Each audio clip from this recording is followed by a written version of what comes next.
Eu quero compartilhar isso. Abre a sua Bíblia lá em João 17, 23. João 17, 23.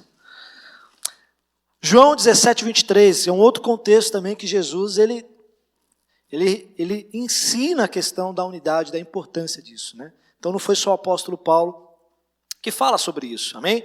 Achará aí João 17, 23. Ah, está aqui atrás, está facinho agora, né? Bom, não é porque agora tem aqui atrás, você não pode mais trazer a Bíblia, né? Em nome de Jesus.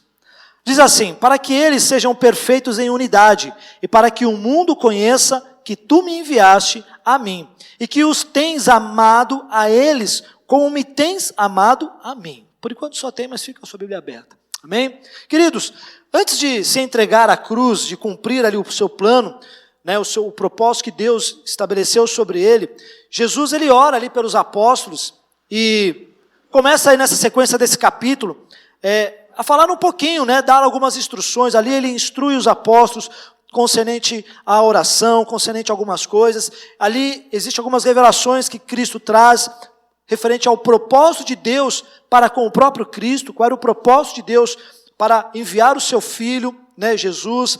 E o Senhor começa ali a trazer esses ensinamentos aos seus discípulos, né? Ali o Senhor, ele ora pelos seus apóstolos, pelos discípulos, exatamente com essa oração que ele faz, com o objetivo que o Pai os guarde em sua palavra e os livre do maligno. E antes de encerrar esse capítulo, esse contexto, Jesus ele pede exatamente aí ao Pai que nos conduza aonde? A uma unidade. Diga para o seu irmão, a unidade.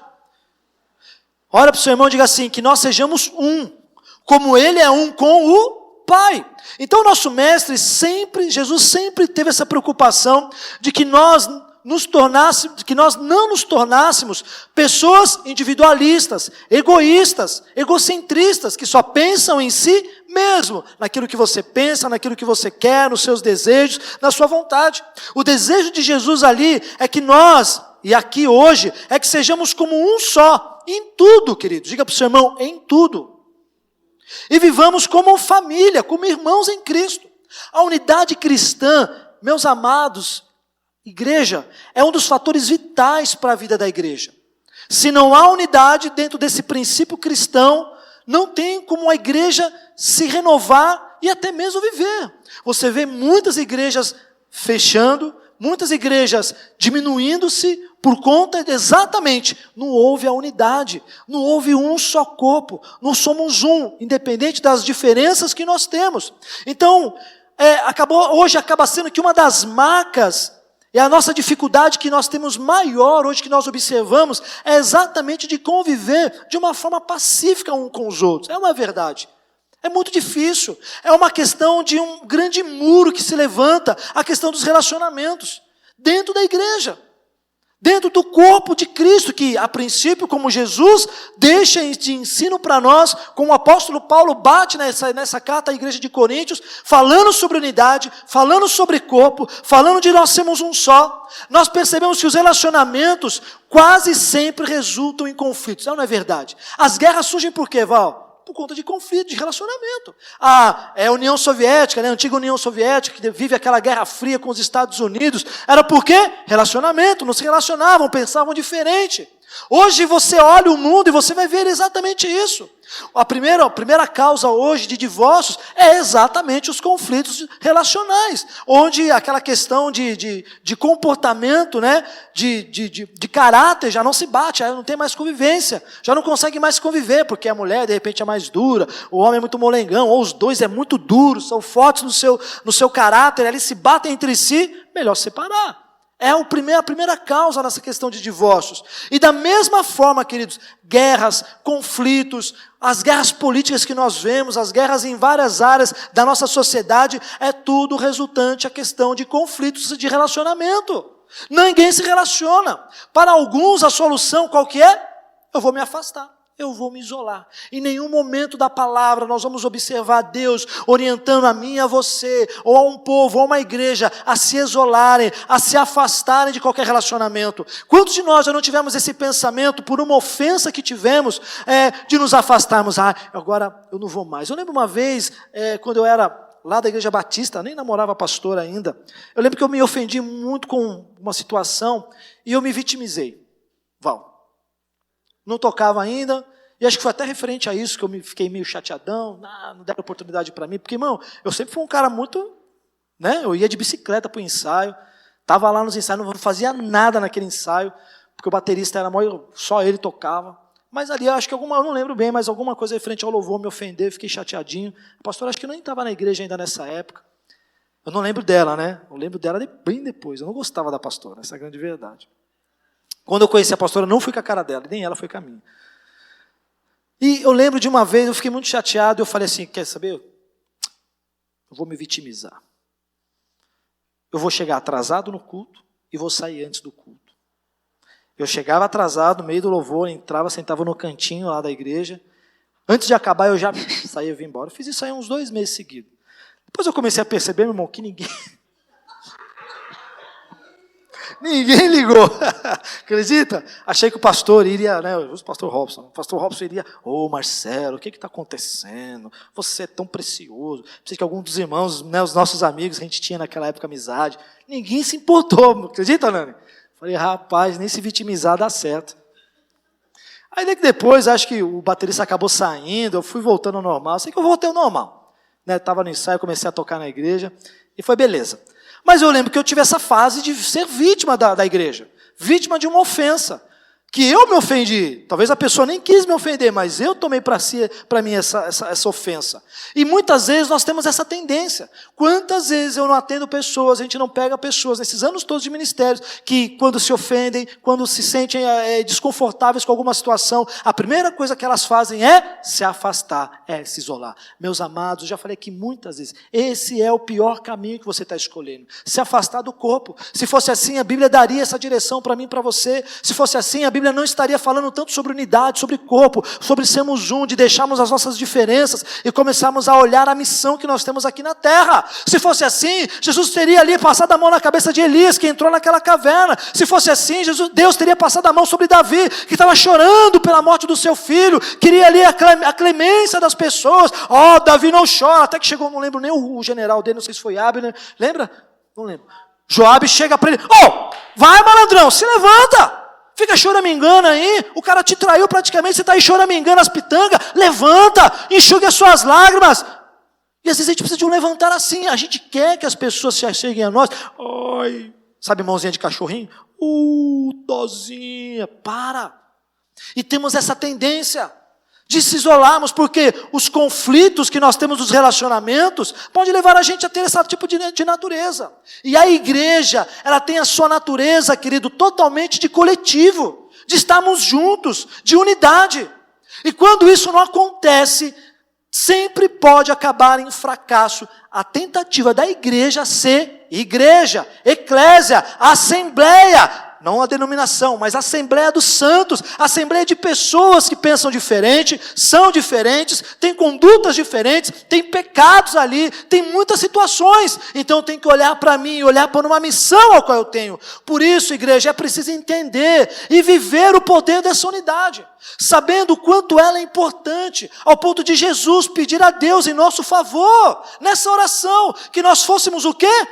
Perfeitos em unidade. Diga para o seu irmão, temos que ser perfeitos na unidade. Olha só que Jesus está falando. Perfeito.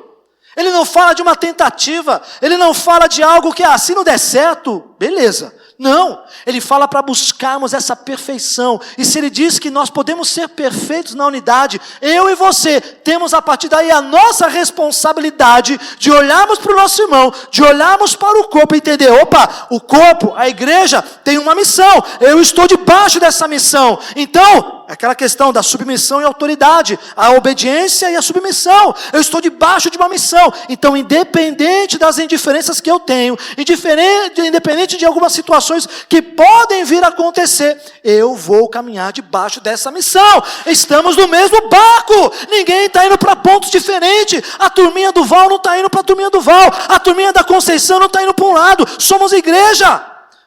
Quando o Val ministra a escola de profetas, ele sabe que ali ele está ministrando para uma missão da igreja no todo, porque nós somos uma igreja profética.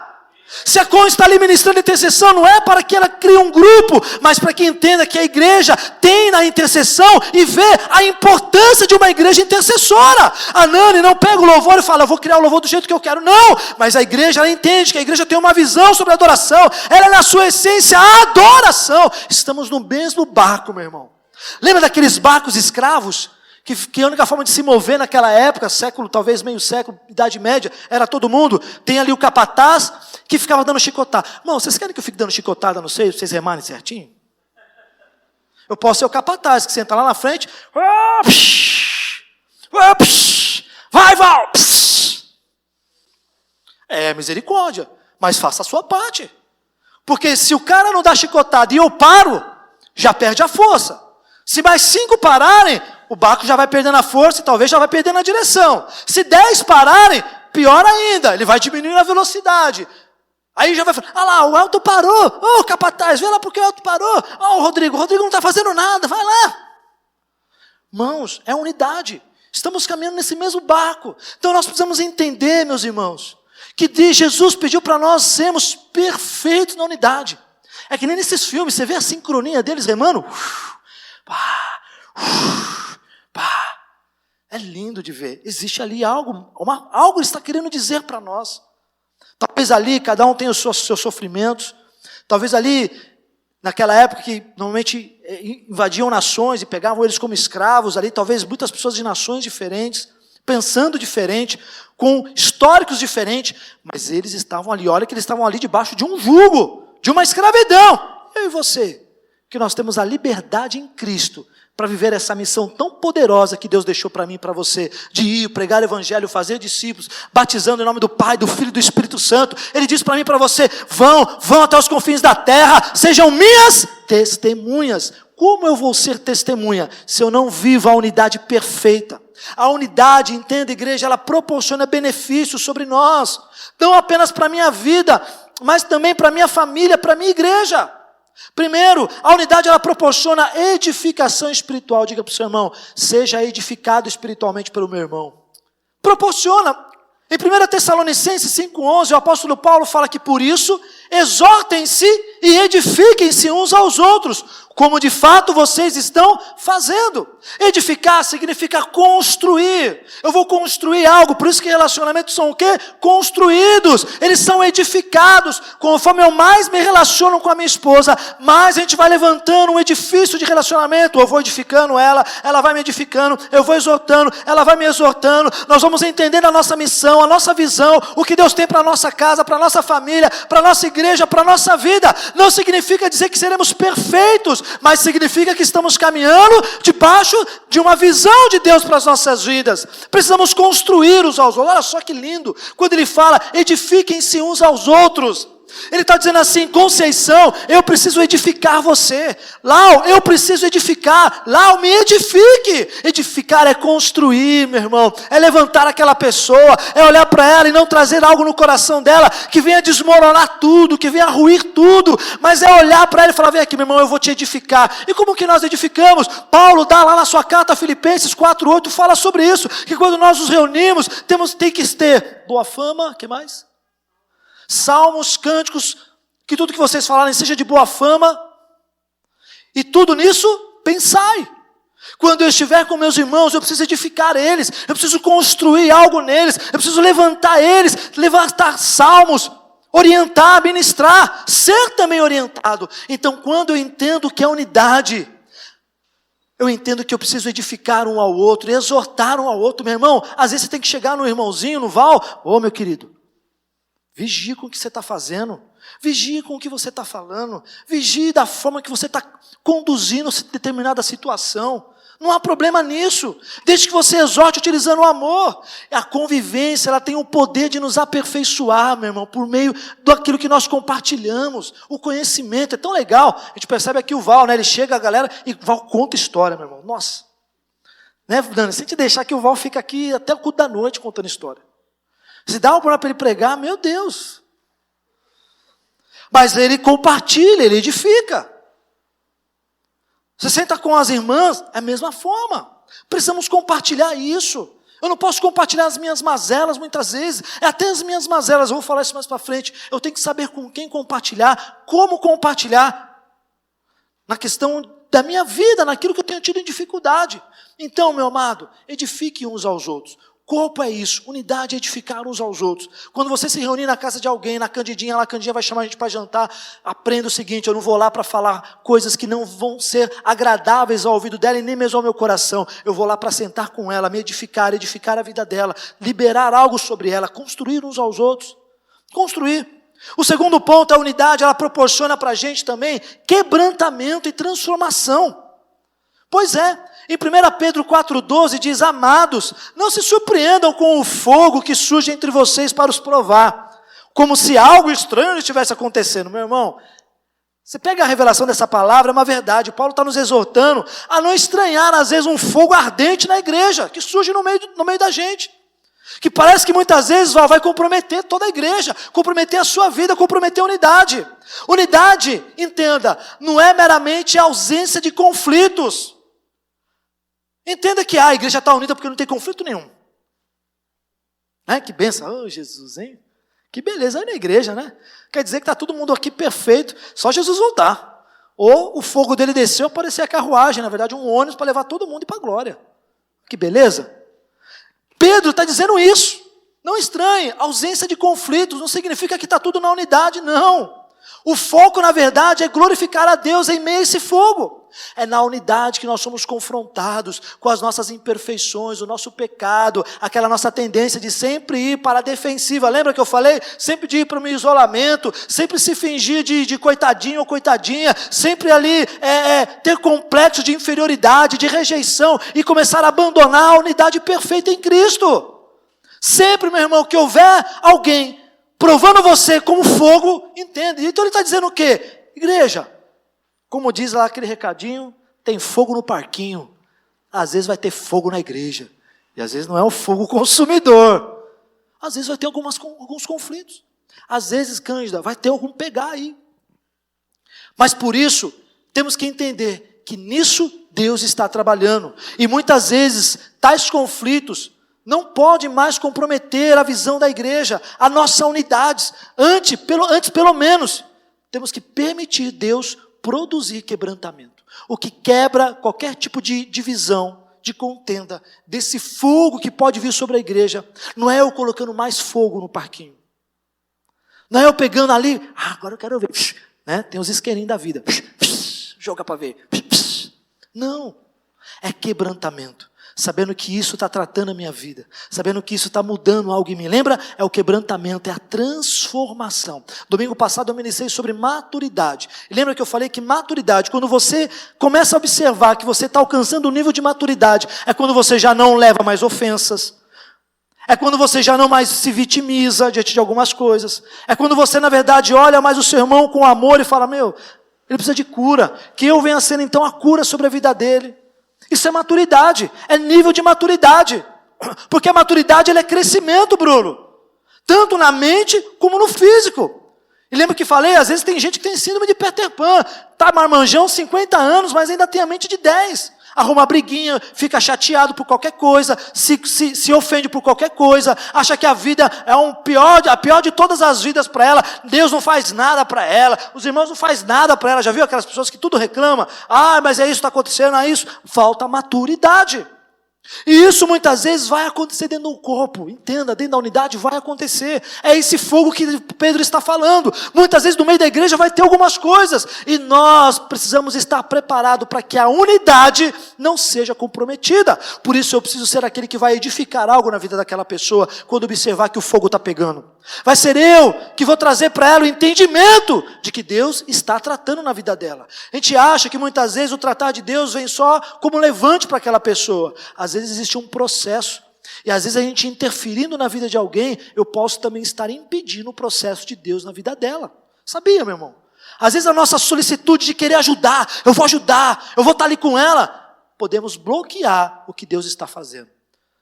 Quem aqui já passou em deserto tão sozinho, se sentiu tão sozinho assim? Pode levantar a mão, irmão, todo mundo. Tem hora que se sente sozinho. Fala, que deserto é esse? E muitas vezes eu não posso ser aquela pessoa que vai tirar aquela pessoa do deserto. porque é um processo de Deus na vida dela. Em Provérbios 27:17 diz, assim como o ferro afia o ferro, o homem afia o seu companheiro. Diga assim para o seu irmão, eu quero ser afiado por você. Você quer ser afiado por mim, meu amor? Eu sou afiado por você. Pois é o seu irmão aí que afia você. É aquele irmão que você não gosta como ele canta. É aquele irmão que você não gosta como ele fica na portaria. É aquela pessoa que é de determinada forma, pensa desse jeito, fala determinada coisa. É aquela pessoa. E precisamos entender, Deus está nos afiando. Deus está colocando sobre nós melhoras na questão da unidade. O que a gente não pode permitir é que isso se torne ofensa sobre nós. O problema é isso. Quando a atitude de um irmão, a gente já não traz mais como sendo lapidado no meu coração, mas eu já entendo que já se tornou ofensa. Se eu trago para mim como ofensa, eu vou gerar desunião. Eu não vou gerar unidade. Eu não vou ser corpo. Eu vou querer expulsar aquilo que está me atrapalhando, como um corpo faz com um vírus ou com uma bactéria. Isso é errado. Então entenda, é irmão afiando irmão. Se tem o melhor lugar para você ser provado na questão da unidade dos seus relacionamentos, é na igreja, é na família. É na família. Ou vai dizer que sua família é perfeita, você não tem treta na sua família. Quem aqui, a família não tem treta? Que atira a primeira pedra, vai. Hã? A sua não tem treta, é? E aí? Tá com a pedra bem afiada, né? Qual a família que não tem treta, meu irmão? Fala aí. Todas têm. E o melhor dia para se resolver as tretas é no Natal, né? É no Natal. Sabe aquele primo que te afia? Sabe aquele cunhado, aquela cunhada folgada? Graças a Deus a minha cunhada é uma benção, só que trouxe até cesta para mim.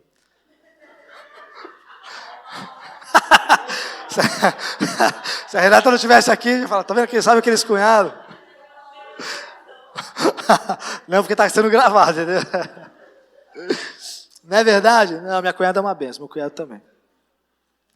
Mas tem gente que às vezes tem uns cunhados folgados, não é verdade? Tem umas cunhadas folgadas. Sabe aqueles primos que, meu Deus do céu, família que é enrolada, família que tem dificuldades em algumas coisas, ou famílias que são muito divididas por conta disso. Então, queridos, ainda assim você percebe que na família existe a unidade, porque vocês entendem que vocês são consanguíneos. Então ali, são sanguíneos, têm o mesmo sangue, que por mais que a pastora possa brigar com a sua irmã, em muitos momentos, elas já brigaram muito, como criança principalmente. A Renata batia na pastora. Para confessando o pecado. Mas nem por isso as duas deixam de ter comunhão, de estarem juntas. É normal isso. Não há um cessar no falar, amém? Não há um cessar no relacionamento. Não há um cessar. Então, quando eu entendo, queridos, que a unidade, ela nos proporciona restauração, quebrantamento, é isso. É eu entender, meu irmão, que se aquele irmão pecou contra mim, fez algo contra mim, eu tenho que ter um coração quebrantado para perdoá-lo e para ajudá-lo a ser transformado na vida dele. Eu não posso olhar e falar aquele irmão que gosta de criar contenda entre os irmãos, eu continuar e ajudar ele a criar contendas, mas pelo contrário, eu preciso mostrar para ele que não é essa a direção. E eu preciso ser ensinável. Diga para o seu irmão, tem um coração ensinável. Diga para ele, irmão, tem um coração ensinável. O coração ensinável é isso. Quando alguém vier afiar você com algo, entenda, receba essa palavra. Guarde no teu espírito, na sua mente, onde ali ocorre a transformação que precisamos, na nossa mente. A unidade vai nos proporcionar isso. Quebrantamento, transformação. Meu irmão, quantas vezes a gente não é transformado por conta de pessoas? Eu e a pastora já fomos muito transformados por conta de lidar com relacionamentos. De gente que pisa no nosso calo, de gente que se levanta calúnia, fala isso, fala aquilo. Muitas vezes nos entristecemos, nos chateamos, porque somos seres humanos. Não sou ferro, amém? Não sou ferro. Sou ser humano. E muitas vezes palavras chateiam, atitudes chateiam.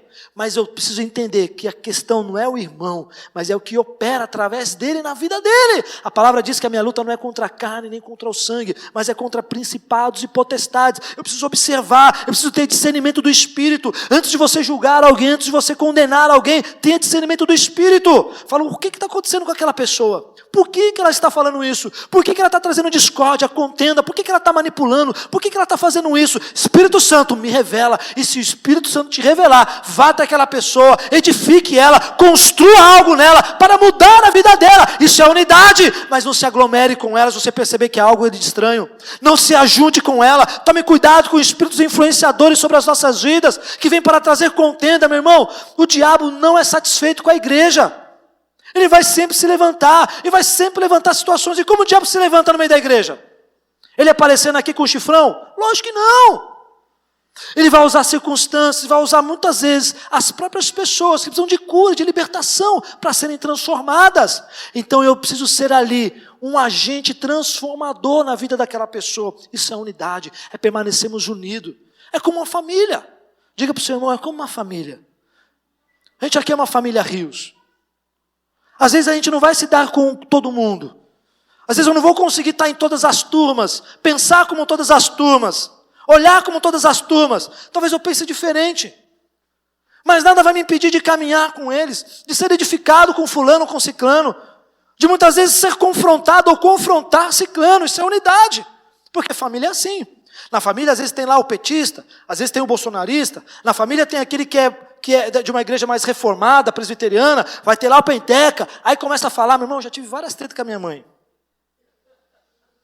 No começo da nossa igreja a gente fazia muita festa judaica, a gente fazia Páscoa, Pentecoste, né, Val? Yom Kippur, Shavuot, das luzes, a minha mãe,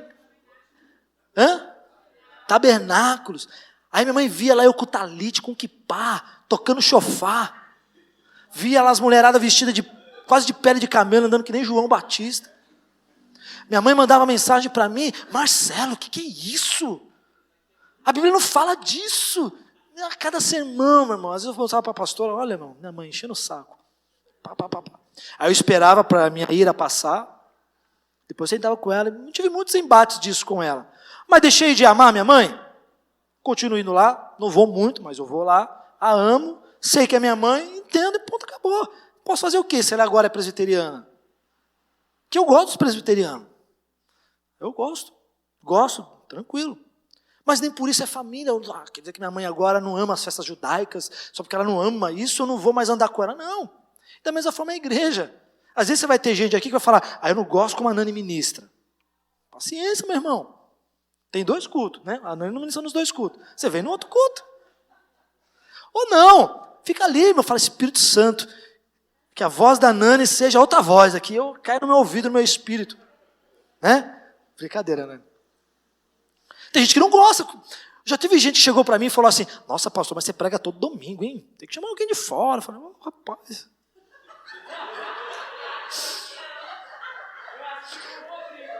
Não, eu digo não. Já teve, muita gente falou para mim. Não, tive outras. Tive gente que reclamou, que eu convidasse mais pessoas para vir pregar de fora. Eu falei, meu irmão, eu sou pastor da igreja, se eu não pregar aqui, vou pregar onde? Só para a pastora, para o Vitor e para a Isa. Né? Aí a gente releva, falou, filho, né?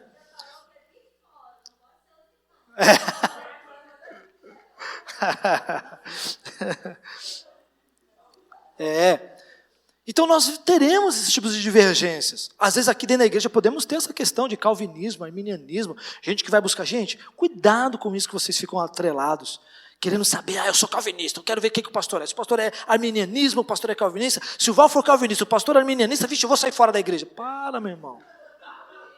Para. Alguém sabe a diferença entre calvinista e arminianista?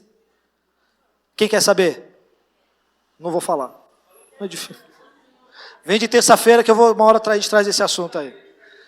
Mas tem gente que procura perguntar sobre isso. Eu acho que teve alguém que me perguntou se eu tenho uma linha mais calvinista ou arminianista. Não lembro quem.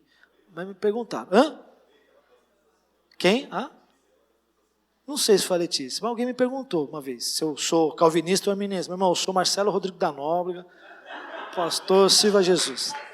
Prazer. Sou teu servo, eis-me aqui. A unidade, isso que é legal, a unidade vai proporcionar esses debates.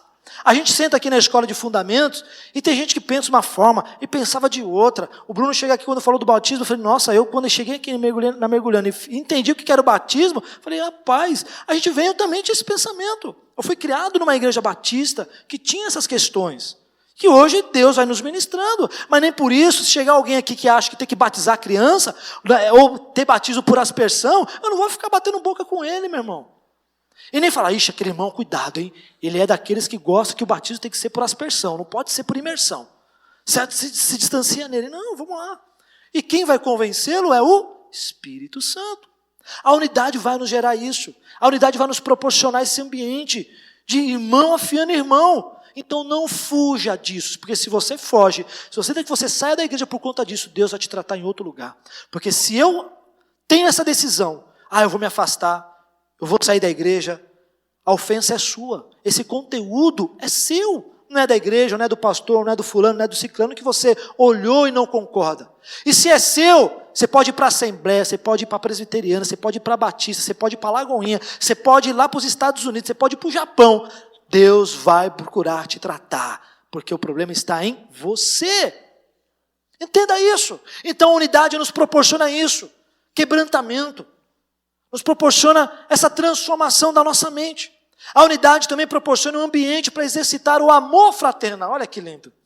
Né? Temos aqui um grande desafio, pois a gente não pode e não devemos anular as nossas particularidades, cada um tem particularidade.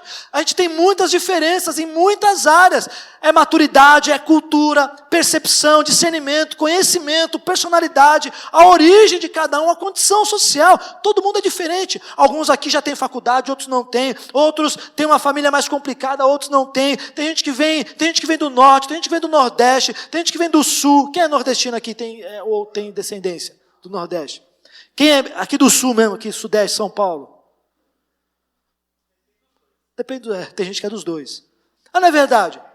Tem gente que tem condições sociais, tem gente que ganha bem, tem gente que não ganha muito bem, tem gente que tem uma condição melhor, tem outros bens, mas isso não pode diferir na nossa unidade, pois é exatamente nessa diversidade que o amor fraternal e o amor verdadeiro tem que se expressar. Eu preciso amar ali os nerds aqui da igreja que mexe com tecnologia, tudo da mesma forma que eu amo quem toca música. Eu sou um pastor que gosta de músico. Gosto de música. Se por isso eu vou destratar quem gosta de intercessão, ou eu destrato quem gosta de cantar corinho aqui, eu curto corinho, eu acho legal. Eu gosto de Cassiane, Sheila Carvalhais, estou profetizando. Gosto. eu curto. Curto Damares, Sérgio Lopes. Tem sabor de mel. Né? Meu irmão, eu gosto disso. Né? Eu gosto quando eu vejo vocês aqui cantando aqui e vejo a Conceição. Né? É legal. É diversidade. Nem por isso eu vou proibir isso aqui, vou trazer, não pode, isso é pecado, isso nos traz condenação, não.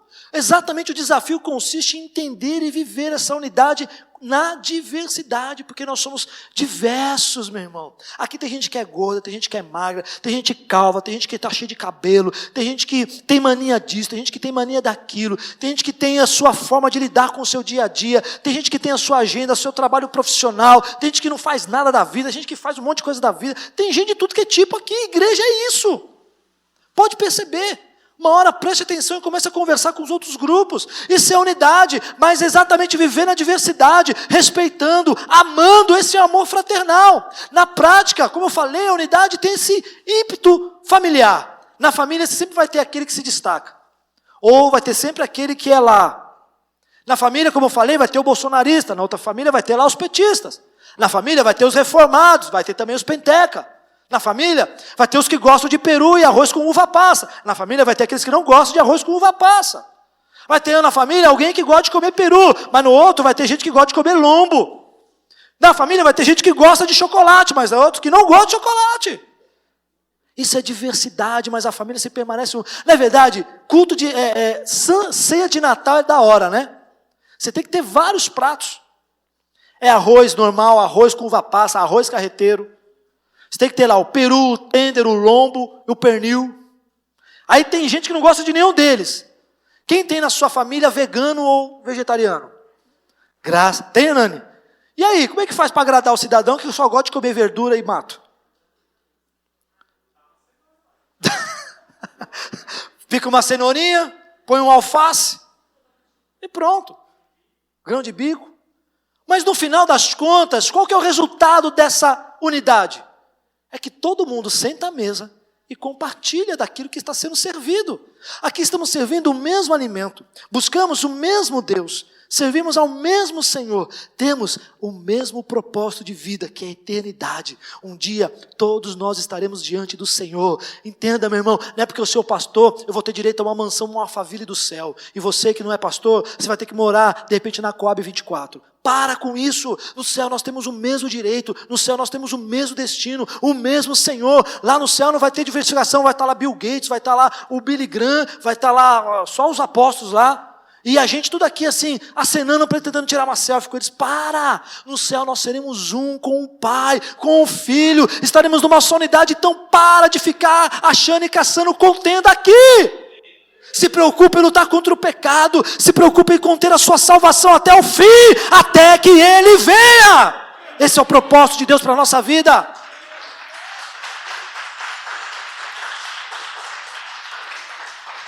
E como nós desperdiçamos tempo e energia ajustando contenda, lidando com o relacionamento, ao irmão falando mal do irmão, e esse aqui não vai com a cara desse, isso aqui como é que faz isso aqui? Ixi, agora para! Meus irmãos, como pastores, uma das coisas que mais tomam o nosso tempo são problemas de divisão, de contendas.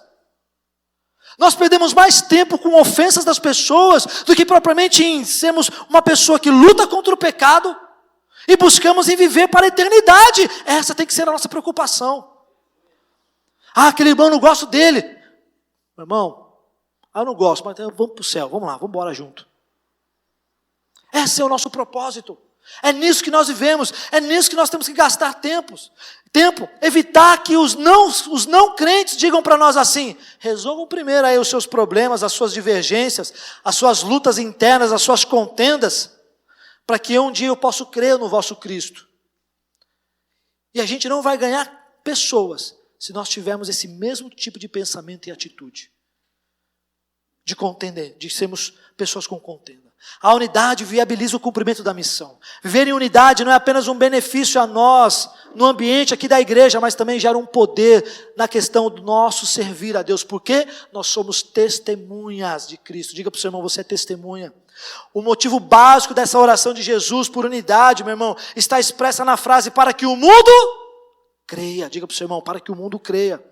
Então a gente entende que o ponto central aqui é exatamente o testemunho cristão. O mundo precisa enxergar Jesus através da nossa unidade, da nossa atitude.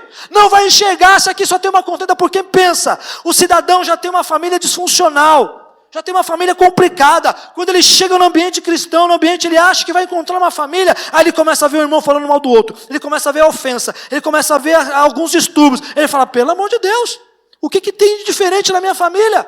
O que eles pregam, o que eles não vivem? Precisamos entender que nós precisamos pregar o que vivemos e viver o que pregamos. Esse é o ponto central. O mundo precisa enxergar Jesus através da nossa unidade. Nós temos que pregar o amor de Deus ao mundo, mas se o mundo não nos vê praticando este amor, de nada vai adiantar. É como um sino que estala, e o melhor exemplo de unidade como testemunho é a igreja primitiva. Os cristãos da época, eles se uniam uns aos outros com frequência. Eles estavam na casa um dos outros, tinham reuniões de oração. Os apóstolos, e na prática da comunhão, está lá em Atos capítulo 2. Eles perseveravam unânimes em oração e no partir do pão. Partir do pão tem a ver com comunhão. É isso que Paulo depois vai lá e exorta a igreja de Corinto: você tem que saber partir o pão, compartilhar, esperar o irmão, dar a quem precisa, compartilhar o que você tem com quem não tem. E todos eles, a palavra fala que havia um profundo respeito de Deus. Se nós queremos conquistar o respeito aqui da comunidade, não vai ser com café solidário, não vai ser com cesta básica, não vai ser com evangelização aqui na praça, não vai ser pegando um morador de rua e levando para uma clínica. Se nós queremos ser relevantes aqui neste lugar, é com amor. Porque eu posso dar café, mas eu posso maltratar o irmão dentro da própria igreja. Isso é pecado, para com isso. O que adianta dar cesta básica, mas eu não ter comunhão com o meu irmão sentado à mesa? Cria uma barreira com ele porque ele pensa diferente de mim. Não adianta, porque o mundo vai enxergar uma hora ou outra isso. Uma hora ou outra ele vai ver que a igreja é desunida, que não tem comunhão, que o amor que prega na verdade é uma utopia, não existe isso. Para, igreja! Deus está querendo mais de nós, é o amor que muda, é a transformação um com o outro que vai mudar essa geração. A igreja naquele tempo, eles tinham respeito da comunidade, por quê? Eles pregavam o amor e viviam o amor. Eles eram testemunhas verdadeiras de Jesus Cristo. Eles esperavam no compartilhar do pão. Eles iam para as casas e se reuniam ali em oração, em adoração a Deus. Eles compartilhavam do Evangelho. E todos eles haviam esse profundo respeito. Se nós queremos encontrar o respeito da comunidade, do bairro de Perus, das regiões, é pelo amor.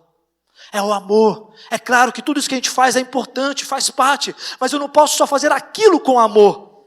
Eu preciso ter o amor para com o meu próximo. Eu preciso ter um amor para com o meu irmão que não vem me ajudar aqui. Eu preciso ter um amor para aquele irmão que não serve nada. Às vezes tem uns amados irmãos que não faz nada na igreja.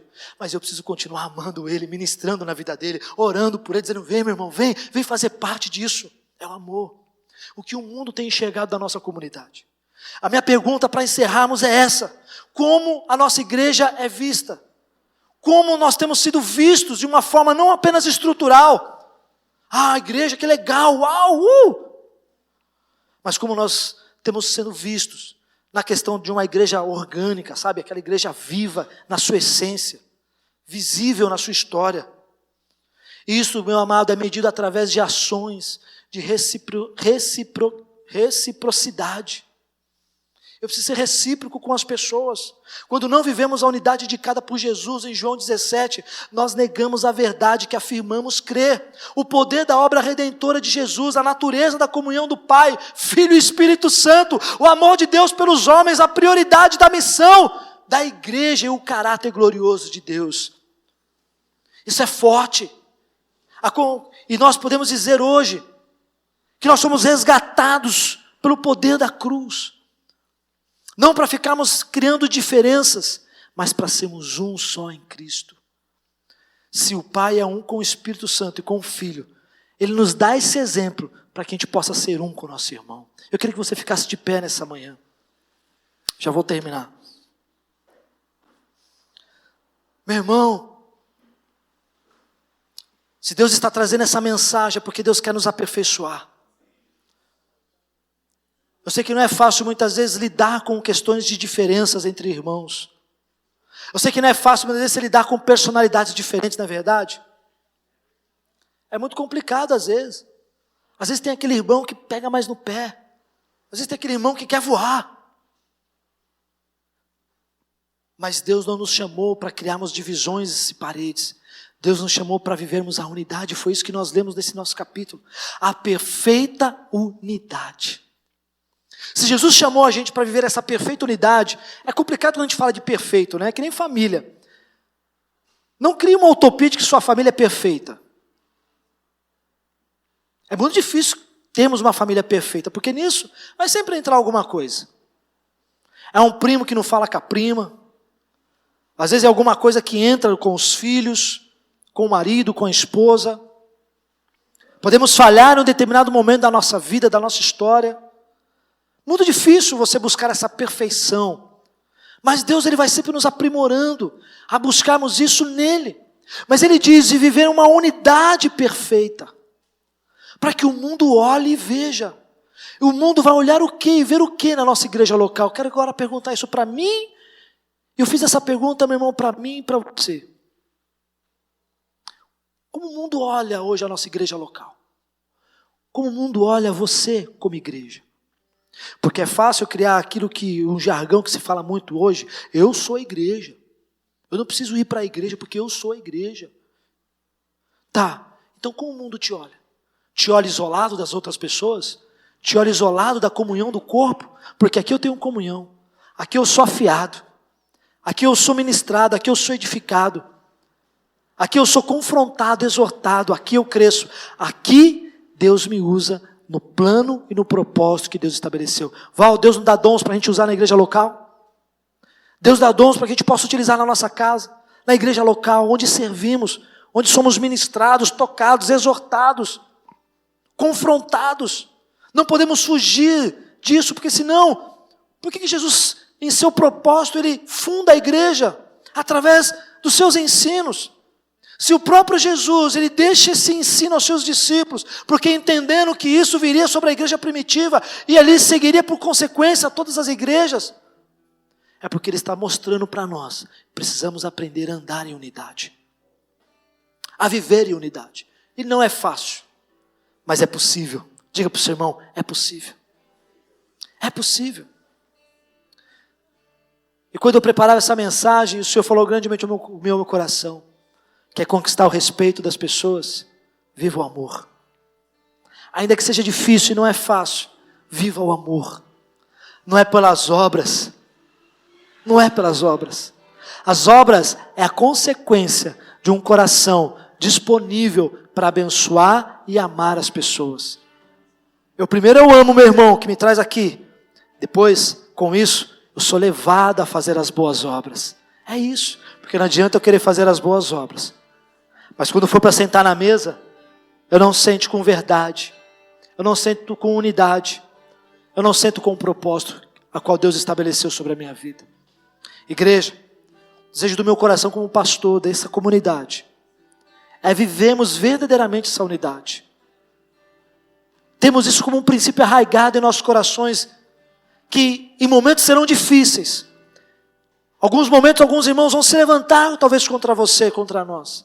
Haverão situações que você fala, meu Deus, por que eu estou passando por isso? Primeiro ponto, entenda que Deus está tratando o seu coração primeiro. Porque a gente sempre tem esse defeito. Deus quer tratar na vida dele. Tá, mas Deus também está usando aquela pessoa para tratar o seu coração. Vamos viver esta unidade. Não é difícil, não é impossível. Basta eu ter um coração